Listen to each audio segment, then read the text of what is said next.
Nursing non tech की MCQ करो, तीसरा पीवाईक्यू करो, टेस्ट दो, कोई भी एग्जाम दोगे डेफिनेटली सिलेक्ट हो जाएगा।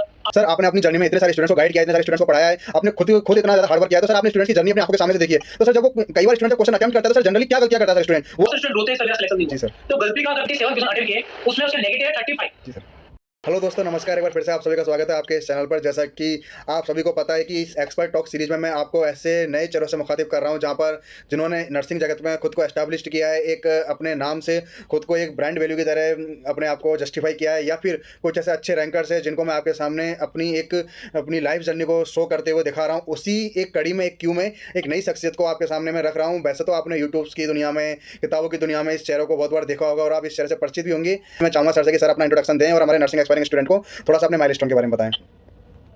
नर्सिंग एक्सपर्ट जो टॉक चल रहा है उस सभी का एक बार तहे दिल से धन्यवाद, जिन्होंने आज मुझे यहाँ पे इस प्लेटफॉर्म पे इनवाइट किया। मेरा नाम एलास सोलंकी है और प्रॉपर राजस्थान से बिलोंग करता हूँ, पाली जिले से। और मैं 2016 से पास आउट हूँ और 2018 से लगातार अभी तक सेंट्रल गवर्नमेंट में सर्विस कर रहा हूँ। साथ में मिशन हाई से भी मैं जुड़ा हूँ, तो ये मेरा छोटा सा परिचय है। तो आज अपन इसमें बहुत सारी बात करेंगे जो स्टूडेंट को बेसिक से लेकर एंड तक प्रिपरेशन में कहाँ दिक्कत आ रही है, क्या सोर्सेस करना है, पूरा अपन डिटेल डिस्कस करेंगे।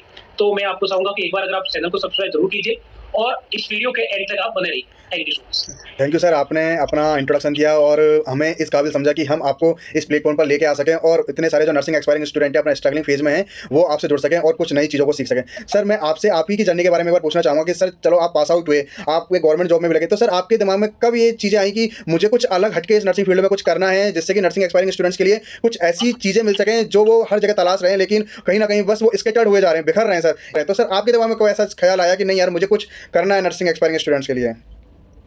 देखो, जब मैं 2016 से पास आउट हुआ तो मेरा फर्स्ट एग्जाम 2017 में एनआईवी पुणे का, उसमें फाइनल सिलेक्शन भी हो गया।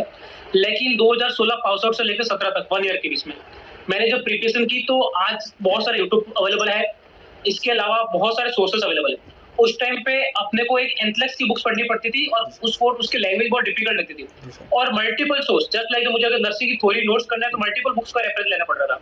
साथ में नॉन टेक के लिए अलग करना पड़ रहा था। तो वहां से मैं देख रहा हूँ कि स्टूडेंट एक ही चीज के लिए इतना क्यों पढ़ के, हमारा ये मानना था कि स्टूडेंट के सामने रहे कि भाई मुझे 4 बुक्स पढ़नी है और कब से स्टार्ट करनी है ताकि उसकी जर्नी और स्टार्ट हो जाए। अब हम गवर्नमेंट से पास आउट तो हम मेरे लिए इजी था कि हम इंटर्नशिप के बाद में ऑलमोस्ट तैयारी स्टार्ट कर दी थी, तो वहां से जर्नी थोड़ा हमारा इजी हो गया। लेकिन मैंने सोचा कि हमारे लिए इजी हुआ क्योंकि हम वहां से शुरू से गाइडेंस मिल गया। लेकिन बहुत सारे स्टूडेंट ऐसे भी है जिनको शुरू से गाइडेंस नहीं मिला हुआ है, वो कॉलेज के पास आउट के रजिस्ट्रेशन के बाद में सोचता है कि मैं तैयारी कर लूं, या कुछ स्टूडेंट उस टाइम भी नहीं सोच पाते जॉब स्टार्ट कर लेते क्योंकि बेसिकली प्राइवेट से जो नर्सिंग करते हैं वो बहुत सारा पैसा लेके लोन लेके करते हैं, तो उनके लिए जॉब करना बहुत जॉब करना जरूरी भी होता है।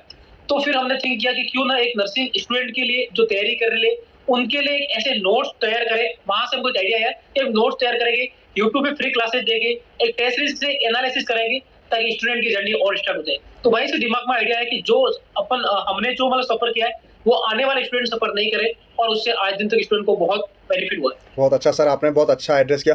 लेकिन सर जैसे कि मैं आपसे एक सवाल जरूर करना चाहूँगा जो हर एक नर्सिंग एक्सपायरिंग स्टूडेंट्स के लिए होता है कि सर जैसे वो नर्सिंग एक्सपायरिंग स्टूडेंट्स जो कॉलेज से पास आउट होते हैं तो कई बार उनके मन में एक सर होता है ना कि यार पैसा कमाना है, कैसे भी करके मुझे अर्निंग करनी है। तो 1 या 2 बार उन्होंने गवर्नमेंट जॉब की तैयारी की लेकिन बाई लक वो नहीं सेलेक्ट हो पाए, तो सर वो प्राइवेटाइजेशन का रास्ता चूज कर लेते हैं। तो सर आप इस बात को किस हद तक जस्टिफाई करते हो और सर उन नर्सिंग एक्सपायरिंग स्टूडेंट्स के लिए क्या कहोगे कि यार प्राइवेट जॉब सही है या फिर उन्हें खुद के लिए वक्त देना चाहिए नर्सिंग अपने गवर्नमेंट जॉब के लिए? देखो, बात होती कैसे, पहले तो स्टूडेंट गलती कहाँ करते हैं, तैयारी लेट स्टार्ट करते हैं। जी सर। तैयारी आपको स्टार्ट कर लेनी चाहिए, 3rd ईयर के जस्ट एग्जाम हो गए और 4th ईयर जैसे स्टार्ट हुआ आपको तैयारी स्टार्ट कर लेनी चाहिए। तो आपको ऑलमोस्ट 4th ईयर आपको आधा साल आप एकेडमी में दे दो, आधा साल आप तैयारी में दे दो। उसके बाद में भी आपके एग्जाम के बाद भी रजिस्ट्रेशन नंबर तुरंत नहीं आते, 3-4 महीने का गैप पड़ जाता है। जी सर। अगर आप 4th ईयर से लेकर रजिस्ट्रेशन आने तक अगर जॉब भी करते हैं तो आपको प्रॉपर सैलरी नहीं मिलती। तो मैं आज भी स्टूडेंट को मेरे पास कॉल आते हैं कि सर स्टूडेंट 3rd ईयर की क्या प्रिपरेशन करनी है, कैसे प्रिपरेशन करनी है, तो मैं डायरेक्टली ये बोलता हूँ 3rd ईयर से आप आफ्टर 3rd ईयर आप स्टार्ट कर लो। तो 3rd ईयर और 4th ईयर और रजिस्ट्रेशन नंबर आने से पहले स्टूडेंट के नोट्स प्रॉपर बन जाए। जी सर। अगर आपके नोट्स बन गए, जो भी आपको सोर्स है जिससे आप गाइडेंस ले लो, एक जने का गाइडेंस ले लो, और मैं आपको हमेशा स्टूडेंट को बोलता हूँ कि आप 10 बुकें पढ़ने की बजाय 3 बुक पढ़ो, लेकिन उसको मल्टीपल टाइम पढ़ो, क्योंकि आप 10 बुकों को आप अलग अलग पढ़ोगे तो वो आपको एक भी प्रॉपर आपको माइंड में जाएगा नहीं। तो आप 3 ही बुक सिलेक्ट करो, 4 ही बुक सिलेक्ट करो, लेकर उसको प्रॉपर पढ़ो और एक बार आप अपना नोट्स प्रिपेयर कर लो। नोट्स प्रिपेयर करने के बाद में एवरी टॉपिक के बाद में आप क्या करो, 1-2 पेज खाली रखो। जी sir. Just like third year pass out किया, फोर्थ ईयर पास आउट किया, क्योंकि बहुत सारे स्टूडेंट नर्सिंग कौन करता है कि जिनकी रियली 50% लोगों की फैमिली कंडीशन इतनी अच्छी नहीं होती है, जी सर। तो वो लोग लोन लेके करते हैं, तो उनको जॉब भी करना जरूरी है। मैं ऐसा भी नहीं बोलूंगा आपको जॉब नहीं करना है, क्योंकि फैमिली को भी सपोर्ट करना है, लेकिन जॉब स्टार्ट करने से पहले उसके रजिस्ट्रेशन आने तक उस स्टूडेंट के नोट्स प्रॉपर बने और उसको लगे कि अगर मुझे आने वाला कोई एग्जाम आएगा तो मुझे ये कंटेंट पढ़ना है, मुझे नर्सिंग के लिए पढ़ना है, नॉन नर्सिंग के लिए पढ़ना है, मुझे क्वेश्चन यहाँ से प्रैक्टिस करनी है, मुझे टेस्ट सीरीज वहां से लेनी है। एक कंप्लीट आपके पास में होना चाहिए कि भाई मुझे ये करना है, तो उनके लिए जॉब के साथ में भी इजी होगा। लेकिन अगर आपकी फैमिली सपोर्ट करती है कि भाई एकेडमिक कंडीशन गुड है, फाइनेंशियल कंडीशन वेल है, देन आप टाइम दे सकते हो। 6 महीने में भी अगर आप टाइम दोगे तो आप डेफिनेटली आप एग्जाम, इंडिया का कोई भी एग्जाम निकाल लोगे। लेकिन देखो पढ़ती दुनिया है, लेकिन सब स्टूडेंट एग्जाम नहीं निकालते, इसलिए आपका एक गाइडेंस होना बहुत जरूरी है। इसलिए आप जिसको भी फॉलो करते हैं उनसे टाइम टाइम पे बात करते रहिए। मैं भी स्टूडेंट था, मेरे भी एक गुरु थे बीएल सर, जिसका आपने नाम सुना होगा, उनसे मैं कंटिन्यू बहुत सारी मतलब हेल्प लेता रहता था। कुछ भी दिक्कत है उनको कॉल करता था, सर को बोलते सर आप कब फ्री हो, तो उससे क्या अपनी जर्नी बहुत आसान होती है, तो ये आपके लिए इजी रहेगा। अगर आप लगता है कि आप पेमेंट, आपके पास पैसे हैं, तो आप कोचिंग के लिए भी आप जा सकते हो। बाकी ये सोच आपके ऊपर है। मोस्टली आपके जो आप फर्स्ट ईयर से लेकर फोर्थ ईयर तक पढ़े, वही आपको पढ़ना है, तो आप खुद भी पढ़ोगे तो भी कोई दिक्कत नहीं आएगी। एक फायदा और है कि अगर आप थर्ड ईयर से स्टार्ट करते हो प्रिपरेशन, तो आप कॉलेज में होते हो, कोई दिक्कत आती है तो आप कंसर्न टीचर से भी आप डिस्कस कर सकते हो, ये आपके लिए बेनिफिशियल है। सर आपने ये बहुत अच्छी बात बोली, मैं इस क्वेश्चन पे आने ही वाला था सर कि जो अगर आपके पास पैसा है या फिर आपके पास आप सुदृढ़ फैमिली से हो तो आप कोचिंग भी कर सकते हो। लेकिन सर मैं इसी सवाल पे आने वाला था सर कि क्या कोचिंग वाकई में ज़रूरी है एक नॉर्सेट या फिर किसी भी नर्सिंग कम्पिटिटिव एग्जाम को क्लियर करने के लिए, या फिर अगर आपके पास प्रॉपर कंसेप्ट और आपके पास सही गाइडेंस हो तो आप बिना कोचिंग के भी कहीं किसी भी एग्जाम को निकाल सकते हैं? डेफिनेटली मैंने कोई कोचिंग नहीं की और शायद आपने भी नहीं की। जी सर, बिल्कुल नहीं। कोचिंग का करें 2018-19 के बाद में आया, उससे पहले इतना नहीं था। जी सर। कोचिंग का फायदा ये होता है कि आपका एक दो स्टूडेंट है, एक सेल्फ कर रहा है, एक कोचिंग के साथ में कर रहा है। सेल्फ करेगा तो उसको सब कुछ खुद को करना है, सब कुछ आपको खुद को करना है, और कोचिंग करेगा तो उसका 40 से 50% उसको मुंह तक दे रहे हैं कि आपको सब कुछ कंटेंट मिल रहा है। लेकिन स्टूडेंट गलती क्या करती है, कोचिंग आप सिलेक्ट कौन सी करनी, पेड कर सकती है, अरे उससे निकल रहे हैं, उससे स्टूडेंट ज्यादा है तो उसमें ज्वाइन करो। एक ऐसी कोचिंग ज्वाइन करो जिनको अनुभव भी है, जहाँ फैकल्टी है उनको भी अनुभव है, और रियली एग्जाम में कैसे क्वेश्चन आते हैं वो आपको अनुभव वाले होने चाहिए। मैंने आज भी ऐसे भी लोग देखे हुए हैं जिन्होंने नॉर्सेट का एग्जाम नहीं दिया, कोचिंग में पढ़ा रहे, तो नॉर्सेट का एग्जाम के बाद में जो क्वेश्चन स्टूडेंट के सामने आते हैं, फैकल्टी के सामने आते हैं, वो बहुत ही मन लेने आते हैं, और रियली जो एग्जाम देते हैं, जो क्वालिफाई करते हैं, उनके साथ डिफरेंट होता है। बिल्कुल सर। तो कोचिंग, हाँ, और जो भी एग्जाम है, ये नॉर्सेट के लिए बात नहीं कर रहा हूँ, आप जो भी कोई बड़े एग्जाम दोगे, जीपीआर का देख लो, पीजीए का देख लो, उनके पेपर के लेवल स्टूडेंट के सामने और वहां पे बहुत ही डिफरेंट आता है। तो आप वहां ज्वाइन करो जहां से आपको बेनिफिट हो, और अगर आप ज्वाइन नहीं भी करते तो आपको सोचना नहीं कि मैंने ज्वाइन नहीं किया, मेरा सिलेक्शन नहीं हुआ, बिल्कुल भी मत थिंक कीजिए। आप आफ्टर 30 अपनी प्रिपरेशन स्टार्ट कीजिए, प्रॉपर गाइडेंस के साथ में कीजिए, डेफिनेटली आपका सिलेक्शन हो जाएगा। तो सर बहुत अच्छा आपने बोला। सर इसी में एक क्वेश्चन मैं ऐड ऑन करना चाहूँगा। सर आपने अपनी जर्नी में इतने सारे स्टूडेंट्स को गाइड किया है, इतने सारे स्टूडेंट्स को पढ़ाया है, आपने खुद इतना ज़्यादा हार्ड वर्क किया है, तो सर आपने स्टूडेंट्स की जर्नी अपनी आंखों के सामने से देखी है। तो सर जब वो कई बार स्टूडेंट जब क्वेश्चन अटेम्प्ट करता है तो सर जनरली क्या गलतियाँ करता है सर स्टूडेंट, वो आप हमारे नर्सिंग एक्सपीरियंस स्टूडेंट्स को जरूर बताइए सर। मैं ऑनेस्टली बता रहा हूँ कि हर साल नॉर्सेट के रिजल्ट आता है, मेरा दिल्ली का टाइम रहता है 6 to 7 में स्टूडेंट से बात करता हूँ, ये मेरा रूटीन टाइम है। ऑफिस में भी सबको बोला हुआ है कि मैं फुल टाइम ऑफिस में अवेलेबल नहीं रहता हूँ, लेकिन शाम को 6 to 7 के बीच में कोई भी स्टूडेंट अपना कॉल कर सकता है और कोई गाइडेंस ले सकता है। ठीक है, नंबर डिस्क्रिप्शन बॉक्स में डाल देना सर, कोई भी स्टूडेंट गाइडेंस के रिगार्डिंग कॉल करे तो आप कर सकते हैं, कोई दिक्कत नहीं। दूसरी बात कि जब भी रिजल्ट आता है तो बहुत सारे स्टूडेंट ऐसे, उस दिन मुझे कॉल पूरा बिजी रहना पड़ता है, क्योंकि बहुत सारे स्टूडेंट की सबसे पहले तो कोई भी क्रिकेटर मान लो, एशिया कप चल रहा है, हर मैच से पहले इंडियन टीम प्रैक्टिस करी, क्यों प्रैक्टिस करी, क्या उनको खेलना नहीं आता है क्या? खेलना आता है, डिफरेंट पिच रहता है, डिफरेंट अपोनेंट रहती है, इसलिए उनको प्रैक्टिस करनी पड़ती है। सेम टू सेम ये आपका एग्जाम में भी मेथड ऐसा चलता है कि आपको कोई भी एग्जाम दो तो उससे पहले आपको प्रैक्टिस जरूरी है। प्रैक्टिस करोगे तो आपको दो चीजों का अनुभव मिलेगा कि आपके क्वेश्चन 100 में से नंबर कितना आ रहा है, जस्ट लाइक 100 नंबर आया है, 60 नंबर आ रहा है, 60 में क्वेश्चन अटेम्प्ट कितने किए, 80 किया, तो गलत कितने और 20%। तो स्टूडेंट के गलत दो वजह से क्वेश्चन होते हैं। प्राइमरी कि स्टूडेंट ने बाई मिस्टेकली पढ़ा, क्वेश्चन को प्रॉपर रीड नहीं किया, क्वेश्चन के ऑप्शन में कोई अगर उसको कंफ्यूजन है, क्वेश्चन में एक्सेप्ट नॉट ये ऐसा बट नहीं पढ़े, उसकी वजह से गलत हो सकता है। या स्टूडेंट ने हड़बड़ाहट में एक ऑप्शन पढ़ा, फटाफट आंसर दे दिया, सेकंड और थर्ड और फोर्थ ऑप्शन तक गया भी नहीं। और दूसरा गलती हो सकता है कि उसको अनुभव नहीं है या उसने पढ़ा हुआ नहीं है, तो जो चीजें नहीं पढ़ी है तो वो कैसे दूर होगी, आपको कंसर्न टॉपिक पढ़ना पड़ेगा। लेकिन जो आपने गलती की है उसको आप कंटिन्यू जब एग्जाम दोगे 5, 7, 10, जो पहले एग्जाम में गलती की वो दूसरे में मत करो, जो मॉक टेस्ट की बात करो, टेस्ट की बात करो, जो पहले टेस्ट में गलती की वो सेकंड में नहीं करे, जो सेकंड में की वो थर्ड में नहीं करे। जब 1 से 10 तक जाओगे तो आपकी बहुत सारी गलतियां इंप्रूवमेंट हो जाएगी। और स्टूडेंट ज्यादा नहीं रहता, हर स्टूडेंट को आप देखना 4 से 5 क्वेश्चन वो ऐसे रॉन्ग करता है जो स्टूडेंट को आता भी है, लेकिन ओनली फॉर कंफ्यूजन की वजह से गलत करता है। सर यही क्वेश्चन ये कई बार एक कहते स्टूडेंट हैं नहीं, सर, मैंने सिली हजारों मिस्टेक। स्टूडेंट से बात की होगी। हर स्टूडेंट मुझे ये बोलता है, मैं उनको पहला क्वेश्चन करता हूँ कि आपको ऐसा कितने क्वेश्चन थे कि आपको आते हुए आपने रॉन्ग किया, वो आप सही कर सकते थे। हाँ सर, ये तो बात सही है आपकी। तो वो चीजें आप प्रैक्टिस से निकाल सकते हो। आप टेस्ट सीरीज किसी की भी लो जो आपको बेटर लगे।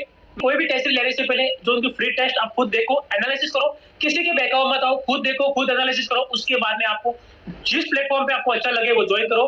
लेकिन एक स्टूडेंट हो जहां से आपको फ्रूटफुल मिलता है, जहां से आपको अच्छा कंटेंट मिलता है, डेफिनेटली लो, डेफिनेटली लो। मल्टीपल कोचिंगों से मिले वहां से लो, मल्टीपल टेस्ट सीरीज से मिलता है वो लो। आप स्टूडेंट है, आपको सोचना है कि मेरा सिलेक्शन कैसे होगा, जिस वे से आपका सिलेक्शन होता है वहां से आप कंटेंट ले सकते हो। सर एक इसी कड़ी में सर एक क्वेश्चन और मेरे जहन में आया। सर कई बार स्टूडेंट्स का, मेरे पास भी सर ये क्वेश्चन तो बहुत ज़्यादा आता है कि सर मान के चलो हमारे पास 100, जैसे कि सर हमारे पास नॉट सेट का हम एग्जाम दे रहे हैं, उसमें 100 क्वेश्चन आ रहे हैं सर हमारे पास। 100 क्वेश्चन में से सर हमने 60 क्वेश्चन तो हमें बिल्कुल ऐसे हैं जो हमें आते हैं, लेकिन सर हमें 20 क्वेश्चन में कन्फ्यूजन है। तो सर हम जो कन्फ्यूजन स्टेज माइंड में जो क्वेश्चन है उनको सर हम किस लेवल पर अटैम्प्ट करें और किस परसेंटेज बेसिस पर अटैम्प्ट करें, या फिर हम अटैम्प्ट ही ना करें सर? इस बार नॉट सेट के मेरे पास 3-4 मार्कशीट ऐसी आई जिनके नेगेटिव है 35 क्वेश्चन। जी सर। एक स्टूडेंट ने 97 क्वेश्चन अटेम्प्ट किए, उसमें उसका नेगेटिव है 35। जी सर। जब वो स्टूडेंट इतना ज्यादा नेगेटिव करेगा, नो डाउट उसका प्रीलिम्स क्लियर हो गया, कोई दिक्कत नहीं है, ठीक, उसके बाद भी उसका प्रीलिम्स क्लियर हो गया, बट इतने नेगेटिव तक क्यों जा रहा हो? तो उसके रीजन क्या है? उसने प्रैक्टिस नहीं किया। मैंने पूछा, टेस्ट दिया? सर टेस्ट तो दिया नहीं। जब आपने टेस्ट नहीं दिया इसलिए आपके नेगेटिव हो रहे हैं। अगर आप टेस्ट देते तो आपके इतने नेगेटिव नहीं होते। मैं दो एग्जाम को 2 पार्ट में डिवाइड करता हूँ, नॉर्थ का एग्जाम और दूसरा एग्जाम। नॉर्थ के एग्जाम में क्या होता है, टाइमर रहता है, सेक्शन वाइज रहता है। जी सर, 18 मिनट का। जी सर। पर सेक्शन के लिए 18 मिनट रहता है और 20 क्वेश्चन रहते हैं। जी। प्रीलिम्स के अंदर टाइम बहुत कम रहता है, मेंस में थोड़ा टाइम बढ़ जाता है, क्योंकि प्रीलिम्स के अंदर एक क्वेश्चन के लिए 1 मार्क्स भी नहीं मिलता, लेकिन मेंस के लिए उसी 40 क्वेश्चन को 40 क्वेश्चन को करने के लिए 45 मिनट मिलती है और प्रीलिम्स में कम मिलता है।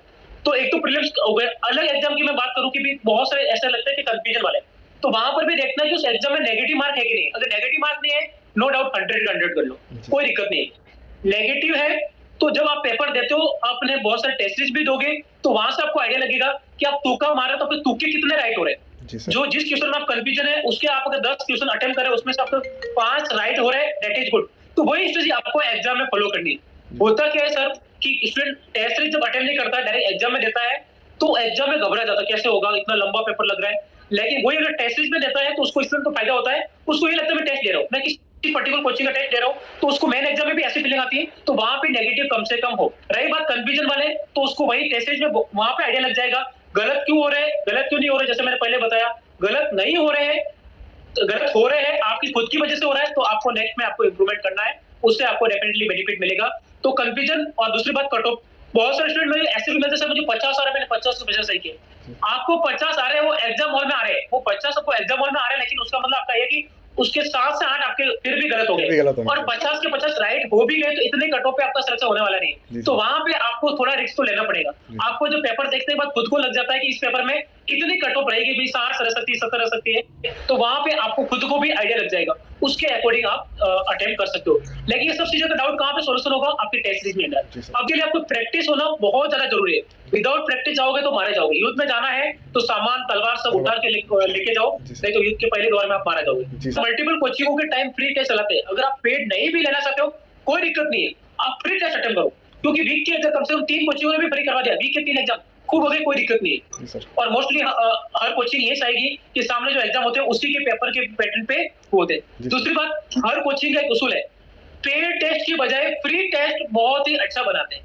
उसका रीजन है कि उसको उनको प्रमोट करना है, तो ये भी आपको ध्यान रखना, एक पेड टेस्ट मिस कर लेना कि फ्री टेस्ट मिस मत करना। बहुत अच्छा सर आपने बोला, बहुत अच्छा हमारे एस्पायरिंग स्टूडेंट्स को एड्रेस किया। सर एक क्वेश्चन सर आप ही की जर्नी से जुड़ा हुआ मैं पूछना चाहूँगा कि सर आपको एज ए सक्सेसफुल बहुत सारे स्टूडेंट्स ने देखा है, बहुत सारे नर्सिंग ऑफिसर्स ने देखा है, लेकिन सर जब आप इस सक्सेसफुल करियर के पीछे की सर जो आपकी कहानी, इतने सारे ऑब्स्टेकल्स आए, इतनी सारी नेगेटिविटी आई, तो सर आप उन नेगेटिविटी को किस तरह से आपने ओवरकम किया? वही अगर ओवरकम हमारे नर्सिंग एक्सपायरिंग स्टूडेंट्स को डिप्रेशन से या फिर अपने एग्जाम में फेलियर से ओवरकम करना है, तो सर वो अपने लिए क्या स्ट्रेटजी फॉलो करें, और आपने क्या अपनी स्ट्रेटजी फॉलो की थी सर? देखो, मैं 2016 से पास आउट, जैसे आपको बताया। 2017 के अंदर पहला एक भुवनेश्वर एम्स का आया था कि जीएनएम आउट है, मैं जीएनएम स्टूडेंट हूँ, आगे बाद में बीएससी भी किया है, लेकिन उस टाइम जीएनएम था। तो वहां से मुझे लगा कि अपने पास टाइम कम है, क्योंकि जब जीएनएम को फेज आउट किया तो उसके बाद में जीएनएम की लड़ाई लड़ी और जीएनएम को इंक्लूड भी करवाया और लास्ट तक लड़ाई लड़ी। उसके बाद में एक चीज थिंक की कि आगे जाके कुछ भी हो सकता है। जी सर। तो हमने एक तो मोबाइल को यूज कम कर लिया। जी। मतलब मैं सुबह रूम में पढ़ने बैठता था, तो सुबह अगर 7 बजे उठा तो 7 बजे पढ़ने बैठा, तो दोपहर को मोबाइल देखना है, शाम को मोबाइल देखना है। साइलेंट कर लेता था, घर वालों को कॉल करता, क्योंकि उस टाइम मेरे लिए जरूरी 2 ही लोग थे, जी, पढ़ाई मेरे का मम्मी दबाव। और मेरे जी पेरेंट्स। सर। बाकी मेरे लिए कोई जरूरी नहीं थे, क्योंकि मेरी जॉब है, मेरी सक्सेस है, तो बाद में सब चीज़ आ जाएगी। लेकिन फैमिली आपके लिए इंपॉर्टेंट, सुबह उनको कॉल कर दो, सर मैं ठीक हूँ, घर वालों को बोल दो मम्मी ठीक हूँ, पापा ठीक हूँ, शाम को मैं आपको कॉल करता हूँ। कोई अर्जेंटली है तो मकान मालिक के नंबर दिए, बहुत ही ज्यादा अर्जेंटली है तो आप उनको कॉल कर देना, अदरवाइज मैं शाम को आपको कॉल कर दूंगा। 2 टाइम घर पे कॉल करता था, खुद ही पढ़ता था। सोशल मीडिया, ये फेसबुक, इंस्टाग्राम, इनसे आपको कुछ टाइम के लिए जरूर दूर होना पड़ेगा। बाद में आपको जितना सा चला लो, लेकिन एक सिलेक्शन तक आप चला सकते हो। आज भी मैंने बहुत सारे ऐसे लोग भी देखे हुए हैं, इंस्टाग्राम पे उनके फॉलोअर्स बहुत अच्छे हैं, खुद तैयारी कर रहे हैं, दूसरों को प्रमोट भी करते हैं, लेकिन खुद सिलेक्शन नहीं ले पाए, क्योंकि 100 रुपए 500 रुपए के लिए किसी का वीडियो बनाते हैं। एक वीडियो बनाने के लिए आपका बहुत सारा टाइम जाता है, जी सर। उनसे बहुत सारी बात करनी पड़ती है। तो उन चक्कर में मैं बताऊं कि जब तक आप सक्सेस नहीं हो, तो सोशल मीडिया को कम से कम यूज करो, वो आपके लिए बहुत ही ज्यादा बेनिफिशियल रहेगा। अच्छा सर, आपने सर बहुत अच्छा बताया। एक सर आखिरी में एक सवाल जरूर पूछना चाहूँगा, ये जो हमारे नर्सिंग एक्सपायरिंग स्टूडेंट्स को लेके ये सर, ये मैं हर अपने इंटरव्यू में हर एक रिनॉन टीचर या एक सक्सेसफुल इंसान से पूछता हूँ, क्योंकि हमारे स्टूडेंट का सर सबसे ज़्यादा एक सवाल बहुत रहता है कि नेगेटिव मार्किंग और सिली मिस्टेक को सर आपने बहुत क्लियर कर दिया कि आते हुए क्वेश्चन गलत हो गए तो उनको बहुत अच्छे से पढ़ना है, उनके कंसेप्ट अच्छे से करने। लेकिन दूसरा क्वेश्चन सर नेगेटिव मार्किंग का सर बड़ा ब्लंडर ये स्टूडेंट्स बताते हैं सर, इसके लिए क्या वो करें सर, क्या स्ट्रेटजी अपनाएं?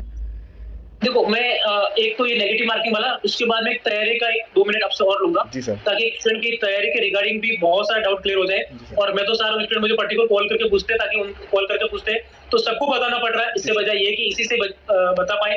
और जो स्टूडेंट देख रहा है वो दूसरों को भी वीडियो को शेयर कर दीजिए, ताकि एक ही प्रॉब्लम सबको मैं एड्रेस कर सकूं। एक है नेगेटिव, सबसे बड़ा मुद्दा नेगेटिव। मैं आपको बार बार एक ही चीज में बोल रहा हूँ कि आपके टेस्ट आप दे रहे हो, 100 क्वेश्चन है, 100 में से आपने 90 अटेम्प्ट किए, जस्ट लाइक पर्टिकुलर एग्जाम के अंदर 90 को जब मैंने देखा तो उसमें मेरे 30 क्वेश्चन गलत है, मतलब 60 राइट है। अब मेरे पास में 2 है कि ऐसे कितने क्वेश्चन है जो 30 क्वेश्चन है, उनको मैं देखूंगा कि मेरे गलत क्यों हुए, कि नेगेटिव हो रहे मतलब गलत हुए। अगर आपका जो क्वेश्चन गलत है उसकी वजह से आपका नेगेटिव होता है। अगर ऐसा क्वेश्चन है जिसके बारे में मैंने सुना ही नहीं है, तो उसका एक ही तरीका कि आपका टेस्ट के बाद में उस पर्टिकुलर टॉपिक को आप देखो। जी सर। पहला क्लियर। अगर आपके उस टेस्ट में आपको लगता है कि आपके क्वेश्चन आते हुए भी गलत हो रहे हैं, और हर स्टूडेंट के साथ में ऐसे है, तो जो प्रॉब्लम मिस्टेक किया आपने, मिस्टेक किया कि आपको खुद को पता लग जाएगा। आप एग्जाम के बाद भी आता, अरे मैंने तो इस पे एक्सेप्ट पढ़ा नहीं, मैंने तो ये ऑप्शन पढ़ा नहीं, मैं तो इन 2 ऑप्शन में कंफ्यूजन हो गया। तो ये चीज आप अगर दूर करोगे तो आपका नेगेटिव डेफिनेटली दूर होगा। अल्टीमेटली ये सब चीजें दूर होगी आपकी प्रैक्टिस से। प्रैक्टिस करना बहुत ज्यादा जरूरी है। आप जब टेस्ट दोगे तो आपको लगेगा मेरा टाइम खराब हो रहा है, लेकिन रियली बोल रहा हूँ वो टाइम आपका खराब नहीं हो रहा है। किसी भी एग्जाम से पहले कम से कम 20 से 25 टेस्ट खुद आप दोगे, तो उससे आपकी नेगेटिविटी बहुत ही ज्यादा तक आपकी सोल्यूशन हो जाएगी। लेकिन टेस्ट देने से पहले आपका कॉन्सेप्ट भी क्लियर होना चाहिए। तो एक चीज और बोलूंगा, तैयारी के रिगार्डिंग कोई भी स्टूडेंट अगर तैयारी करना चाहता है, थर्ड ईयर के बाद में सर ने क्वेश्चन दे लिया, तो मैं एक बार खुद ही क्वेश्चन एड्रेस कर लेता हूँ कि अगर थर्ड ईयर के बाद में आप अगर तैयारी करना चाहते हो या कभी भी तैयारी करना चाहो, तैयारी की स्टार्टिंग में ये रहेगी कि आपकी जो थ्योरी वाला पोर्शन है वो क्लियर हो जाए। आप किसी पर्टिकुलर बुक से कर लो, लेकिन उस बुक्स के अंदर कंप्लीट थ्योरी होनी चाहिए। पर्टिकुलर किसी कोचिंग के नोट्स से कर लो, लेकिन आपके पास जो नोट्स कर रहे हो वो नोट्स कंप्लीट होने चाहिए। ऐसे नहीं कि सर वो सिस्टम नहीं है कि वो सब्जेक्ट नहीं, ऐसा बिल्कुल भी नहीं। तो या तो आपकी कोई बुक्स ले लो, या आपकी कोई जो कोचिंग के नोट्स है वो ले लो, या आप कंप्लीट ले लो। नोट्स खुद के 2 तरह के बनाओ, एक शॉर्ट नोट्स होना चाहिए, एक लॉन्ग नोट्स। शॉर्ट नोट्स को मैं बोलता हूँ एलएमआर का मतलब होता है एग्जाम से एक दिन पहले मैं पढ़ सकता हूँ। मेरे शॉर्ट नोट ऐसे हो जो मैंने उस टाइम बनाया था, 10 साल हो गए, आज भी बहुत ही बेटर ढंग से मेरे शॉर्ट नोट ऐसे हो कि मैं मुझे अगर बोला जाए कि 2 घंटे 3 घंटे पढ़ना है, मैं पढ़ सकता हूँ। मैक्स टू मैक्स 100 पेज, उससे ज्यादा नहीं होना चाहिए। शॉर्ट नोट्स में ऐसी चीज हो कि कुछ क्वेश्चन के कुछ टॉपिक ऐसे हैं जो हर एग्जाम में आते हैं, लेकिन आपको कंफ्यूजन क्रिएट करते हैं, तो उन टॉपिक्स को आप वहां पे कर सकते हो। बहुत ही ट्रिक्स के साथ में लिखो ताकि आपको कम टाइम में कर सको। तो सबसे पहले आपका थ्योरी वाला पोर्शन यहाँ से कवर हो जाएगा। बुक्स ले सकते हो, कोचिंग के नोट्स ले सकते हो। इसके बाद में आता है एमसीक्यू। एमसीक्यू के लिए कोई भी एक लोकल राइटर की बुक ले लो, एक एटलस लेवल की आपको बुक करनी पड़ेगी। टफ लगेगी, शुरू में डर लगेगा, लेकिन जब एक बार प्रैक्टिस करोगे, 2 बार प्रैक्टिस करोगे, 3 बार प्रैक्टिस करोगे, डेफिनेटली हो जाएगा। इंडिया जब पहले बाहर खेलती थी, ऑस्ट्रेलिया में, इंग्लैंड में, मैच हारती थी, लेकिन वही इंडिया ने जब कंटिन्यू प्रैक्टिस की तो आज विदेशों में जाके भी जीत गई। तो एमसीक्यू की आपकी 2 बुक हो गई, थ्योरी का क्लियर हो गया। थर्ड ऑप्शन जाता है पीवाईक्यू। प्रीवियस पेपर्स किसी भी एग्जाम में बहुत देखना बहुत ही इंपॉर्टेंट है, क्योंकि मैंने बहुत सारे एग्जाम का जब मैं आज भी एनालिसिस करता हूँ, क्योंकि हर पेपर कोई भी आता है, उस पेपर को मुझे देखना पड़ता है, मुझे उसका रेशनल डालना पड़ते हैं, मुझे उसका एनालिसिस करना पड़ता है। मैं एनालिसिस करता हूँ तो मुझे ये मिलता है कि 30 to 40% जो क्वेश्चन है मेरे पीवाईक्यू से। इवन मैं नॉर्थ सेट के भी पेपर देखता हूँ तो मुझे वहीं पे ये लगता है क्योंकि मेरी टीम के बहुत सारे लोग मैं नॉर्सेट के एग्जाम देने के लिए मैं खुद भेजता हूँ, उस ताकि मुझे पता तो लगे कि नॉर्सेट का लेवल बढ़ा है घटा है, और ये टाइम के साथ बढ़ेगा। उसका रीजन क्या है, क्योंकि टाइम के साथ जब पीवाईक्यू भी ज्यादा हो जाएगी, पहले 2008 से 2015 तक थे, फिर 18 हो गया, 22 हो गया, 25 हो गया, तो जैसे जैसे आगे बढ़ते जाओगे तो पीवाईक्यू का बहुत इंपॉर्टेंट रोल है। उसके बाद में लास्ट रोल आता है आपका टेस्ट सीरीज का, जो सबसे ज्यादा इसका रोल है, क्योंकि आप कितना भी पढ़ लो, जब तक आप प्रैक्टिस नहीं करोगे तब तक होगा नहीं। बहुत सारे स्टूडेंट मैंने ये देखा कि 3 साल 2 साल से तैयारी कर लेंगे, कोचिंग के नोट्स ही पढ़ रहे हैं। आप नोट्स पढ़ो, एक बार थ्योरी पढ़ो, लेकिन थ्योरी को जब तक आप एमसीक्यू में इंप्लीमेंट नहीं करोगे, अप्लाई नहीं करोगे, तब तक आपको आइडिया नहीं लगेगा। और अप्लाई जो क्वेश्चन किए हुए, जब वो आप टेस्ट में अटेम्प्ट नहीं करोगे तब आपको तब तक आइडिया नहीं लगेगा। और ये जो टेस्ट आप दे रहे हो, ये आपका मेन एग्जाम होगा। लास्ट बात इसके साथ मैं बोलूंगा, जब भी आप नोट्स बनाओ, शॉर्ट नोट्स बनाओ, लॉन्ग नोट्स बनाओ, लॉन्ग नोट्स के बाद में आपको हर टॉपिक के बाद में 2 से 3 पेज आपको छोड़ना है, क्योंकि आपने जिस कोचिंग के नोट्स पढ़े, जिस बुक्स पढ़ी है, वो थ्योरी के लिए इनफ नहीं हो सकती, और थ्योरी इतनी डाल नहीं सकते। क्योंकि कैसे पॉसिबल हो सकता है कि मेरी खुद की बुक है, किसी भी बुक से, कि आपने एक फर्स्ट ईयर से लेकर फोर्थ ईयर तक एक बुक के अंदर थ्योरी पॉसिबल हो ही नहीं सकती है। और दूसरी बात है, जब आप एमएसएन की एक बुक, इतनी बड़ी बुक पढ़ते हो, तो उस एमएसएन की भी एक बुक अगर आप मैं बोलूं तो वो भी इतने पेज की होती है, तो उसमें क्या बहुत सारी बुक्स के अंदर बाउंडेशन होती है। तो नोट्स बनाओ तो उसमें 2 से 3 पेज आपको छोड़ने का इसलिए बताता हूँ कि एक बार आपका तैयारी का फॉर्मेट क्लियर हो गया कि आपने नर्सिंग की थ्योरी पढ़ ली, आपने नर्सिंग के एमसीक्यू पढ़ लिए, नर्सिंग के आपने पीवाईक्यू देख ली। जब तीनों देखने के बाद में अगर आपको टाइम लगा तो आप कोई और नई बुक उठाओगे, और नई बुक उठाने के बाद में ऐसी कुछ लाइनें आपको जरूर मिलेगी जो आपकी पुरानी बुक से क्लियर नहीं हो रही है, जो आपकी थ्योरी से क्लियर नहीं हो रहे हैं, तो आप उन लाइनों को अपने नोट्स के अंदर ऐड कर सकते हो। पीवाईक्यू में से भी जो लाइन है जो आपकी थ्योरी और एमसीक्यू कवर नहीं करे, उन लाइनों को भी आपके नोट्स में ऐड कर सकते हो, ताकि आपको एक बुक को एक बार पढ़ा, उसको वापस पढ़ने की जरूरत नहीं पड़ेगी। वापस आपको क्या पढ़ना, आपके थ्योरी के नोट्स पढ़ने हैं। इसलिए एक बार अगर अपने नोट्स बन गए, उसके बाद आप कहीं पर जॉब भी कर पाओगे, तो उसके बाद में सिर्फ आपको पढ़ना रहेगा। ये होगा नर्सिंग का। आपको बहुत सारे एग्जाम के अंदर नर्सिंग से ज्यादा इंपॉर्टेंट है नॉन नर्सिंग, क्योंकि नॉन नर्सिंग का सीधा सा हिसाब है। बहुत सारे अपने नर्सिंग फील्ड में वो लोग आते हैं जिनका नॉन टेक पोर्शन इतना स्ट्रॉन्ग नहीं होता है। मैं खुद मेरा बोलता हूँ, ईएससी के अंदर मैंने एग्जाम दिया, 25 में से 24 राइट मेरे नॉन टेक के अंदर। जब नॉन टेक में इतना ज्यादा लीड लिया तो मुझे नर्सिंग में ज्यादा कुछ करना भी नहीं पड़ा। ठीक है, तो वो आपका सिलेक्शन नर्सिंग में दिलाती, नॉन नर्सिंग दिलाती। जस्ट लाइक एक लास्ट 1 मिनट लूंगा, उसके बाद मैं इसको कंक्लूड कर लूंगा। आप एक आरआरबी का एग्जाम दे रहे हो, 70 और 30 का होता है। अगर आप 30 में से कोई स्टूडेंट 25 26 लाया, तो नर्सिंग में अगर 70 में से 30 से 35 40 नंबर पे लाएगा, फाइनल सिलेक्शन हो जाएगा। और दूसरा लड़का अगर नॉन टेक 5 नहीं पढ़ेगा तो 5 से 6 नंबर लाएगा, और नर्सिंग में वो कितना भी कर लेगा तो 50-55 से ज्यादा नंबर लाना पॉसिबल कॉम्पिटिशन एग्जाम में नहीं होता है। इसलिए मैं बोलता हूँ नर्सिंग के साथ नॉन टेक भी पढ़ो, और ये सब आपकी रजिस्ट्रेशन आने से पहले होना चाहिए। तो मैं आपको एक बार फिर कंक्लूड करूंगा, थ्योरी पढ़ो नर्सिंग नॉन टेक की, एमसीक्यू करो, तीसरा पीवाईक्यू करो, टेस्ट दो, कोई भी एग्जाम दोगे डेफिनेटली सिलेक्शन हो जाएगा। आपको कहीं भी और भागने की जरूरत नहीं रहेगी। आज आपके लिए कोशिश और आसान है कि जब खुद सेल्फ तैयारी कर रहे हो, कोई पर्टिकुलर टॉपिक समझ में नहीं आ रहा है, तो आज आप सोशल मीडिया से देख सकते हो, आप यूट्यूब से देख सकते हो, आप ऑनलाइन वेबसाइट से देख सकते हो। तो जो वेबसाइट यूज करो, जो यूट्यूब यूज करो, वो एक रेफरेंस होनी चाहिए, प्रॉपर वेरीफाई होनी चाहिए, उससे आपका डाटा गलत नहीं होगा। तीसरी बात, लास्ट बात बोलूंगा कि तीसरी बात ये है कि आपका उनको देखने का भी टाइम फिक्स होना चाहिए। जस्ट लाइक मैं शाम को खाना खाने के बाद 6 से 7 बजे के बीच में मैं अपना सोशल मीडिया घर पे कॉलिंग वालिंग का काम करूंगा। ये आपके एग्जाम देने का भी टाइम फिक्स होना चाहिए। अगर किसी भी एग्जाम का लगता है कि इवनिंग शिफ्ट होती है, तो मैं आपको ये बोलूंगा कि दोपहर का खाना खाओ, उसके बाद एग्जाम दो। उससे क्या होगा कि आपके एग्जाम का भी टाइम ये है, यहाँ पर भी ये टाइम है, तो वो आपका प्रैक्टिस हो जाएगी। आज जब मैंने लास्ट एशिया कप मैच देखा, तो यूए के खिलाड़ी दोपहर में प्रैक्टिस करें। किसी ने पूछा कि आप दोपहर में प्रैक्टिस क्यों करें, क्योंकि हमारा मेन मैच की दोपहर को है। अगर हम दोपहर को प्रैक्टिस नहीं करें, शाम को प्रैक्टिस करेंगे, तो दोपहर की धूप में हमको खेलना है, वो हम कैसे टॉलरेट नहीं कर पाएंगे। तो स्टूडेंट सबके लिए मैं आपको ये बोलूंगा, एक बार फिर से इस प्लेटफॉर्म का तहे दिल से शुक्रिया। किसी भी प्रकार की आपको हेल्पलाइन के लिए आप सर को कनेक्ट कर सकते हो, मुझे आप कॉल कर सकते हो। शाम को 6 से 7 बजे के बीच में पढ़े, अच्छे से करो, घर वालों के सपने पूरे करो। ठीक है सर, आपने बहुत अच्छी 2-3 वर्ड इतने प्यारे बोले सर, मुझे खुद पर्सनली इतना अप्रिशिएट कर रहा हूँ सर। एक आपने वर्ड बोला एलएमआर।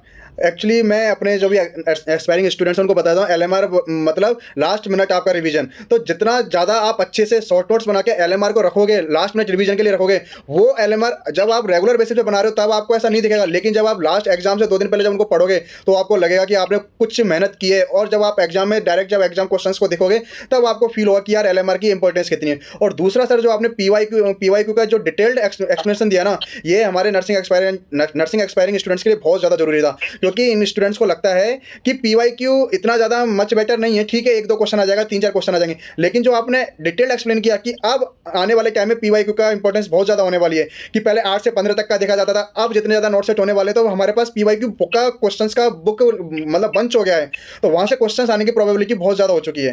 तो सर, ये 3 चीज़ें आपने बहुत प्यारी बोली हमारे एस्पायरिंग स्टूडेंट्स के लिए, और मुझे लगता है कि ये उनके लिए बहुत ज़्यादा हेल्प होने वाली है। आखिरी में सर ये कि आपको हमारे साथ जुड़ के, इस प्लेटफॉर्म पे जुड़ के सर आपको कैसा फील हुआ? आपको इतनी सारी चीज़ें एक्सप्लोर करके कैसा फील होता है सर? एक बहुत ही अच्छा प्लेटफॉर्म जब आपने मुझे कनेक्ट किया, तो डेफिनेटली मेरे खुद भी मैं एक्साइटमेंट था कि मैं भी स्टूडेंट के सामने आऊँ, क्योंकि मैं मेरी कोचिंग से डेली सामने आता भी, स्टूडेंट के सामने कॉलिंग तो बात भी कर लेता हूँ। लेकिन एक आपका ऐसा प्लेटफॉर्म है जहाँ पे मल्टीपल जो लोग हैं वो आ रहे हैं, और जो लोग ऑलरेडी अपने नर्सिंग जगत में बहुत ही अच्छा नाम कमा चुके हैं, नर्सिंग जगत में बहुत अच्छी तैयारी करे, बहुत अच्छे प्लेटफॉर्म से जुड़े हुए हैं, और क्यों ना स्टूडेंट को सब चीजों का सोल्यूशन एक ही जगह मिल जाए। तो जस्ट लाइक हमारा पे एक ऐप है, उस ऐप का नाम है मिशन हाई नर्सिंग नोट्स, जिस एक ही ऐप के अंदर आपको नर्सिंग की कोचिंग, नर्सिंग के notes, books, revision notes, model paper, test एक ही प्लेटफॉर्म पे मिल रहा है। और वैसा ही प्लेटफॉर्म आपने भी बनाया सर, कि नर्सिंग जगत की जितने भी अलग अलग कोचिंग है, जितने भी अलग अलग जो सोशल वर्क कर रहे हैं, जितने भी अलग अलग टॉपर है, वो आपके एक ही प्लेटफॉर्म पे आ रहे हैं, और डेफिनेटली स्टूडेंट को बेनिफिट होगा। जो मेरे दिए हुए पॉइंट है उसमें भी स्टूडेंट को जो बेनिफिट लगेगा वो वहां से ले सकता जी है। सर। कल कोई और सक्सेस आएगी, उनकी बातों से भी जो पॉजिटिव रहेगा वो स्टूडेंट ले सकते हैं, और ऐसे ही बुंद बुंद से स्टूडेंट का गढ़ा पड़ेगा। जी सर। और सर जो आपने पहल की है उससे डेफिनेटली स्टूडेंट को बहुत ही बेनिफिट होगा, और आप बहुत ही अच्छा काम करोगे। Thank thank you you so much, thank thank you you so sir, much. Thank you sir.